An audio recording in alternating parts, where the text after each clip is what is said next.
नमस्कार, आप देख रहे हैं एनएमएफ न्यूज। आपके साथ मैं हूं भुवन शर्मा। घुसपैठियों की होगी पहचान, जिहादियों का काम तमाम। ये बात हम क्यों कह रहे हैं, इस वीडियो में आपको बताएंगे। एक खबर आई है उत्तराखंड से, जिसको देवभूमि कहा जाता है, और यहां पर धामी सरकार एक ऐसी योजना बनाने की तैयारी में है या लगभग बना चुकी है, जिससे सरकार का दावा है कि हम ये पता लगा लेंगे कि वहां रहने वाले लोग, असली लोग कौन हैं, और वो लोग कौन हैं जो बाहर से आकर घुसपैठिए हैं, जो वहां पर लोगों के हक हकूक को खा रहे हैं या फिर डेमोग्राफी को चेंज कर रहे हैं। डेमोग्राफी की बड़ी चर्चा है। इस पर बात करने के लिए वरिष्ठ पत्रकार पंकज प्रसून जी हमारे साथ हैं। उनसे हम समझेंगे इस योजना के बारे में भी। लेकिन सबसे पहले योजना क्या है, आइए ग्राफिक्स के जरिए देख लेते हैं। धामी सरकार ये योजना क्यों ला रही है। नाम है देवभूमि परिवार योजना। उत्तराखंड सरकार ने फैसला लिया है कि हर परिवार की अब आईडी बनेगी। डेमोग्राफिक चेंज को रोकने में ये बड़ा कदम हो सकता है। इस योजना के तहत राज्य में रहने वाले हर परिवार का एक पहचान पत्र बनेगा, जिसमें परिवार का ब्यौरा दर्ज होगा। इससे पात्र परिवारों को सरकारी योजनाओं का लाभ भी आसानी से मिल सकेगा। दावा है कि इसके जरिए पता चलेगा कि लाभार्थी परिवार कौन है, कहां रहते हैं, और उनको जिस योजना का लाभ मिला है उसके लिए पात्र वो हैं भी या नहीं।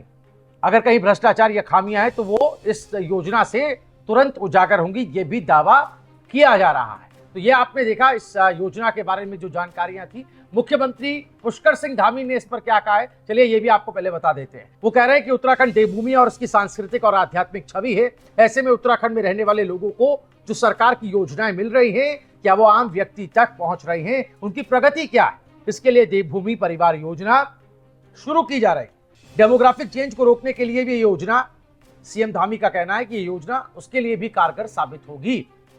पंकज जी, ये थोड़ा सा आप इस भूमिका को पढ़ करके, देख करके, समझ करके किस नतीजे पर पहुंचे हैं, ये देवभूमि परिवार योजना, इसकी कितनी जरूरत उत्तराखंड में है, और जो बात मुख्यमंत्री कह रहे हैं कि ना सिर्फ लोगों को उनकी सुविधाएं मिलेंगी, उन तक पहुंचेंगी और चिन्हित हो पाएंगे वो लोग जिन तक वो पहुंच रहा है या नहीं, बल्कि डेमोग्राफी पर भी, जो डेमोग्राफी चेंज करने की नापाक कोशिशों में लगे हुए हैं, उन पर भी एक्शन होगा। भुवन, आपने जिस तरह शुरुआत की कि जिहादियों और बांग्लादेशियों को भगाया जाएगा, तो मुझे लगा कि पहली ही लाइन में हनुमान जी का गदा राक्षसों के सीने पर पड़ गया है धम से। दरअसल ये पूरी योजना क्या है, जब वो समझेंगे। उत्तराखंड में कितने परिवार हैं, हर परिवार को एक उसका आइडेंटिफिकेशन कार्ड दिया जाएगा, जिसमें ये वर्णित है कि आपको कौन सी योजना का लाभ मिला और कौन सी योजना का नहीं मिला, आपके परिवार में कौन कौन से सदस्य हैं, कितने लोग बाहर रहते हैं कमाने के लिए, कौन उत्तराखंड में रहते हैं। इससे क्या होता है कि सरकार को ये जानने में मदद मिलती है कि हम जो योजनाएं ला रहे हैं वो जमीन पर पहुंच रही है कि नहीं। इसके लिए योजना लाई गई है। अब उत्तराखंड में परिवार हैं, उनका कौन बाहर है कौन यहाँ है, तो अपने आप ये भी पता चल जाएगा कि उत्तराखंडी कितने लोग हैं बाहर या यहाँ पे, तो कितने लोग माइग्रेट किए हैं और कितने लोग उत्तराखंड में रह रहे हैं, इसकी भी जांच हो जाएगी। ये भी पता चलेगा कि कितने लोग धामी सरकार के आने के बाद वापस आए हैं और पलायन की गति बढ़ी है या कमी है। इससे गवर्नेंस में मदद मिलेगी। तो एक पंथ कई काज है इसमें, और बाय डिफॉल्ट हर अच्छी चीज का कुछ बाय प्रोडक्ट्स होता है। तो ये बाय प्रोडक्ट है। ज्यादातर जो घुसपैठिए आते हैं या अवैध बांग्लादेशी आते हैं, उनका परिवार नहीं होता, वो इक्का दुक्का की संख्या में आते हैं। अब जब रिकॉर्ड उत्तराखंड के हर परिवार का रिकॉर्ड सरकार के पास मौजूद है, तो आप भाई साहब आए तो किसके परिवार से आए, आपके पिताजी का नाम क्या था, किस गांव के रहने वाले हैं, तो ये सब वो बता सकेगा, तब तो आप ठीक है। नहीं बता सकेगा तो आपको उत्तराखंड का नागरिक नहीं माना जाएगा। ऐसा नहीं है कि किसी को ये भगाने की योजना है। मैं बार बार बोलता हूं कि बहुत ज्यादा डरने की बात नहीं है, लेकिन हां, एक रिकॉर्ड जरूर रहेगा सरकार के पास। और उसमें एक ऑप्शन और है कि जैसे मान लिया कि आज भुवन शर्मा के परिवार में 4 लोग हैं जी, माता पिता, भुवन, उनकी वाइफ। कल को आपके यहाँ कोई बच्चा हुआ तो बकायदा जिस तरह आधार कार्ड बनवाते हैं ना, तो जाके लोकल ऑफिस में बताना पड़ेगा कि हमारा एक और मेंबर आ गया है, इसको भी ऐड कर लीजिए। उस रिकॉर्ड में वो ऐड हो जाएगा, लेकिन उसी रिकॉर्ड में ऐड होगा जिस परिवार का नाम है। नया परिवार क्रिएट नहीं होगा। तो ये बहुत सारे मैं पंकज जी वापस आपके पास लौटता हूं और मेरा एक सवाल जो आप बता रहे थे उसी से जुड़ा हुआ है कि कैसे पुरानी व्यवस्था या मौजूदा व्यवस्था के लूप होल्स का इस्तेमाल करके कैसे वहाँ के ही लोगों ने बाहरी लोगों को परिवार रजिस्ट्री में उनका नाम दर्ज कराया, ग्राम स्तर तक, ग्राम प्रधान के स्तर पर भी ये जो है वो लापरवाहियां या ये चीजें हमने देखी हैं, जिसकी एक रिपोर्ट भी हाल में उजागर हुई थी। उस रिपोर्ट के बारे में भी मैं आपसे पूछूंगा, लेकिन उससे पहले लोगों को सुविधाएं क्या मिलेंगी इस योजना के तहत, एक बार ये पॉइंटर्स देख लेते हैं। योजना के जरिए लोगों को मिलने वाली सरकारी योजनाएं और उनकी आईडी से उसको जोड़ा जाएगा, और इसके अलावा जो योजनाएं एक क्लिक में लोग देख पाएंगे जिसके लिए वो पात्र हैं।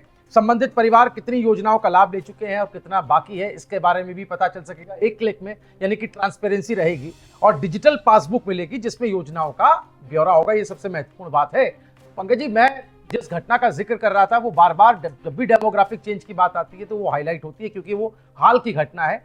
देहरादून से लगता चक्राता पछवादून का इलाका, 28 गांव ऐसे चिन्हित किए गए। बाकायदा रिपोर्ट सामने आई जिसमें डेमोग्राफी चेंज हुई। 2011 के बाद से वो आंकड़ा आज तक का है, जिसमें बताया गया कि मुस्लिम अल्पसंख्यक थे वो बहुसंख्यक हो गए गांव में, और जो हिंदू बहुसंख्यक थे वो आज की डेट में 2011 के बाद से आज तक वो हो गए हैं अल्पसंख्यक। तो ये इसको एक बड़ा ताजा उदाहरण हम अगर ध्यान में रखते हुए करें, और इसमें जांच हुई तो पता चला कि ग्राम प्रधान स्तर पर जो है वो किस तरीके से उन लोगों को भी जोड़ा गया जो जैसा कि आप परिवार का जिक्र कर रहे थे, जो बहन बेटियां हैं जो ब्याह करके जो है वो उत्तराखंड से बाहर चली गई हैं, लेकिन उनके भी पति का, उनके ससुराल पक्ष का, उनके भी बच्चों का नाम जो है वो परिवार रजिस्ट्री में दर्ज है, वो वोटर हैं बाकायदा यहाँ के, और इसके अलावा वो यहाँ के राशन को भी ले रहे हैं, जो भी सरकारी योजनाएं सरकार चला रही है उसका भी इस्तेमाल कर रहे हैं। देखिए भुवन, दो बातें कहने में मुझे बिल्कुल गुरेज नहीं है कि पहले की सरकारों ने जानबूझकर, मैं जानबूझकर शब्द का इस्तेमाल कर रहा हूं, जानबूझकर अवैध प्रवासियों को बसाया। एक, उत्तराखंड में भू कानून का न होना इसके पीछे बड़ा कारण था। उत्तराखंड के परिवारों की पहचान करने का कोई तरीका नहीं था, और डिजिटल का तो खैर छोड़ ही दीजिए क्या हो रहा था। एक एक करके ये लूप होल्स भरे जा रहे हैं। समय लगेगा। सबसे पहले भू कानून, उसके बाद अवैध अतिक्रमण हटाना, उसके बाद उत्तराखंड के परिवारों को एक आइडेंटिटी कार्ड देना। और मैं और आपको बता रहा हूं, आप जहां की घटना की जिक्र कर रहे थे, एक रुद्रपुर जिला है, वहां पे एक बांग्लादेशी प्रवासी ने क्या किया, अवैध आई थी, और उसने क्या किया कि जैसे तैसे करके उत्तराखंडी से शादी कर ली और अपना वोटर आई कार्ड और आधार कार्ड बनाया, और जब बन गया तो वो तलाक लेके चली गई, क्योंकि उसके पास तो हो गया उत्तराखंड का। अब उसने दूसरे एक बांग्लादेशी से शादी कर ली। तो क्या हुआ कि अब दोनों बांग्लादेशी हैं, लेकिन पत्नी के पास तो कार्ड है। ये भी तरीका इस्तेमाल किया गया था। ये रुद्रपुर जिले की घटना थी, शायद मई 2025 में। तो मतलब चोर का 40 दिमाग है, बिल्कुल। तो सरकार को 50 दिमाग से काम करना पड़ रहा है। और एक और है कि सरकार के विरोधी वो देख ही रहे हैं, वो तो एक है ही। मैं बार बार बोल रहा हूं कि कुछ गड्ढे ऐसे हैं जो भरे जा रहे हैं, लेकिन अचानक नहीं होगा। अब देखिए, मैं आपको बता रहा हूं, जैसे ही कल केंद्र सरकार ने ये योजना की घोषणा की कि किनको सरकारी योजनाओं का लाभ मिल रहा है, किनको नहीं मिल रहा है, उसके लिए एक आई कार्ड रहेगा। मान लिया कि भुवन शर्मा के नाम पे है कि ये हर महीने 5 किलो चावल उठाते हैं, वो रजिस्टर ऑनलाइन, और आपको मिल नहीं रहा है। आप जाके अपना कार्ड नंबर डालिए वहां पे, उस डिपार्टमेंट में आ जाएगा कि आपको कौन कौन सी योजना का लाभ मिला। आप जाए करिए कि कैसे मेरे नाम पे चावल डाला जी, हम तो लिए ही नहीं है। तो एक तो वो ट्रांसपेरेंसी है। दूसरा, इसे जो अपोजिशन है उसको उत्तराखंड का एनआरसी कह रहा है। उत्तराखंड का एनआरसी मतलब नेशनल रजिस्टर फॉर सिटीजन। अब इसको एनआरसी कहकर और एक खास तरह का नैरेटिव सेट करना और योजना को बदनाम करना, ये कैसे किया जा रहा है वो तो सब देख रहे हैं। अब बताइए कि उत्तराखंड में हर परिवार के पास एक आइडेंटिफिकेशन कार्ड होगा। इससे वहां के अपोजिशन को क्या समस्या हो सकती है?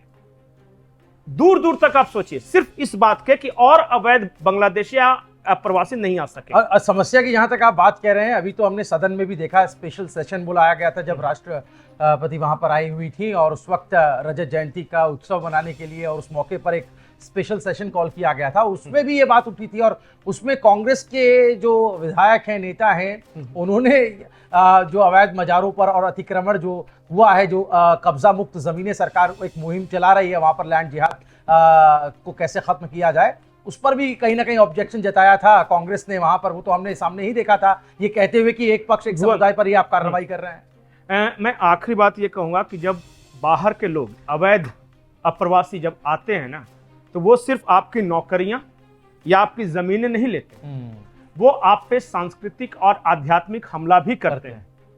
आपका जो रहन सहन का तरीका है, आपके कपड़े पहनने, आपके खाने, हर तरह से उस पे वार होता है। और उत्तराखंडी की जो पहचान है ना, वो किसी भी पार्टी की हो सकती है, वो चाहे कांग्रेस का समर्थक हो या भारतीय जनता पार्टी या किसी पार्टी, लेकिन उत्तराखंडी उत्तराखंडी है। बिल्कुल। अगर उसकी भाषा, उसकी बोली, उसका कपड़ा, उसका रहन सहन, उसके गीत, उसका पूजा करने का तरीका, ये सब पे अगर कोई लगातार अटैक करता है ना, तो ये हर किसी के लिए खतरे की घंटी है। ये सिर्फ मत इसको इस बात तक सीमित रखिए कि योजना का फायदा होगा या नहीं, या अवैध मजार हटेंगे कि नहीं। वो वहां पे आता है तो सिर्फ मजार नहीं बनते, मजार के आसपास एक पूरा का पूरा इकोसिस्टम तैयार होता है। मस्जिद एक बनता है तो पूरा का पूरा एक इकोसिस्टम तैयार होता है। वो बहुत खतरनाक है भविष्य के लिए। उत्तराखंड की अपनी पहचान है, अपना उसका टूरिज्म इंडस्ट्री है। लोग उत्तराखंड में जिस बात के लिए आते हैं वही बात दिखे। ऐसा नहीं कि मैं झारखंड से उत्तराखंड ये समझ के आऊं कि देवभूमि है और पता चला कि देवभूमि में राक्षस टहल रहे हैं, मैं किसी ने मेरा जेब मार लिया, किसी ने मुझे छुरा मार दिया, ये नहीं होना चाहिए। इसलिए पूरा भारत चाहता है कि जिस राज्य की जो पहचान है उसे संरक्षित करके रखी जाए, और इसके लिए जरूरी है कि उस राज्य में ज्यादा से ज्यादा उसी राज्य के लोग हों, और जो दूसरे लोग जाएं भी, जैसे देश के दूसरे हिस्से के लोग जाएं, तो वो वहां की संस्कृति, वहां की कला का आदर करें। अपनी चीजें थोपनी नहीं है कहीं। बिल्कुल, इसीलिए बार बार असम का हम जिक्र कर लेते हैं कि जो असम में हुआ, क्या वो उत्तराखंड में होने जा रहा है, और क्या वक्त रहते सरकार इस पर कार्रवाई कर रही है। तो ऐसे तमाम उदाहरण हमारे सामने हैं। जो अभी आज की हम खबर आपको बता रहे हैं, देवभूमि परिवार योजना, जो कार्ड ला करके सरकार एक पहचान पत्र देने का काम कर रही है, जो कि डिजिटली पासबुक के तौर पर लोगों के पास होगी, जिसमें वो जैसे अपने बैंक अकाउंट के बारे में आप पासबुक से जानकारी लेते हैं, और उसी तरीके से है। और पंकज जी, एक छोटा सा मैं यहाँ पर एक और जोड़ूंगा, अगर आप फाइनल रिमार्क देंगे। उसके साथ एक बड़ी खबर ये भी है, जो हम लगातार जिस पर नजर बनाए रखे हैं, कि जो उत्तराखंड का गृह विभाग है सरकार का, उसको भी जो है वो भी एक एप्लीकेशन पर काम कर रहा है, और उस एप्लीकेशन के जरिए भी फिल्टर करने की कोशिश की जाएगी कि कौन वहां का नागरिक है, कौन नहीं। देखिए, मैं बार बार एक मान्यता वाला आदमी हूं कि एक चीज को मैं बहुत मानता हूं कि भ्रष्टाचार हो या किसी तरह का अवैध काम, उसकी रोकथाम सिर्फ तकनीक के जरिए होगी, टेक्नोलॉजी के जरिए। आप आदमी कितना भी लगा लीजिए, वो आदमी अगर भ्रष्ट निकल गया तो वो चला जाएगा, लेकिन तकनीक के इस्तेमाल से भ्रष्टाचार या अवैध गतिविधियां रुक सकती हैं, और उसी का उदाहरण है। दूसरी बात जो मैं महत्वपूर्ण कहने जा रहा था वो ये कि भारत के जितने बॉर्डर डिस्ट्रिक्ट हैं जिससे दूसरे देश की सीमाएं लगी हुई हैं, आप एक खास तरह का पैटर्न देखिएगा कि वहां डेमोग्राफी बदलाव ज्यादा तेजी से हो रहे हैं। जम्मू कश्मीर का आप देखिए, उत्तराखंड देखिए, उसके बाद असम देखिए, नॉर्थ ईस्ट के राज्य देखिए, बंगाल देखिए, त्रिपुरा देखिए, नॉर्थ बाकी जो नागालैंड हो गया, अरुणाचल, वो देखिए। इन सब राज्यों में डेमोग्राफिक चेंज ज्यादा हो रहा है, और एक खास मकसद से किया जा रहा है।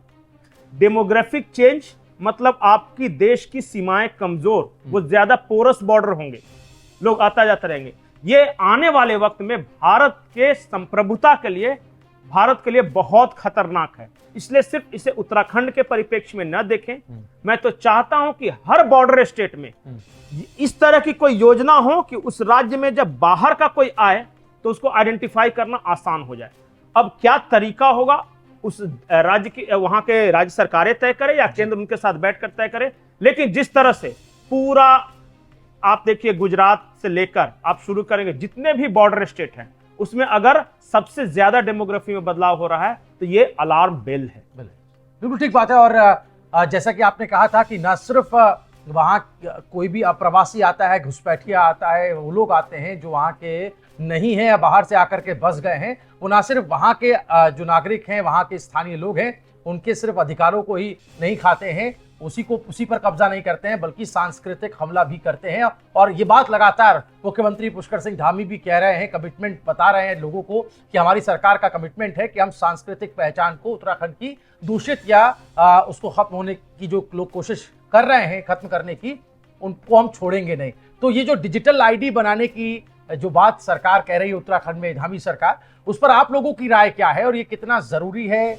और राज्यों के लिए भी क्या ये लागू होना चाहिए? अपनी राय आप जरूर कमेंट करें। वीडियो पसंद आया तो ज्यादा से ज्यादा शेयर करिए। देश और दुनिया की तमाम बड़ी अहम खबरों के लिए हमारी वेबसाइट newsnmf.com पर विजिट कीजिए। नमस्कार।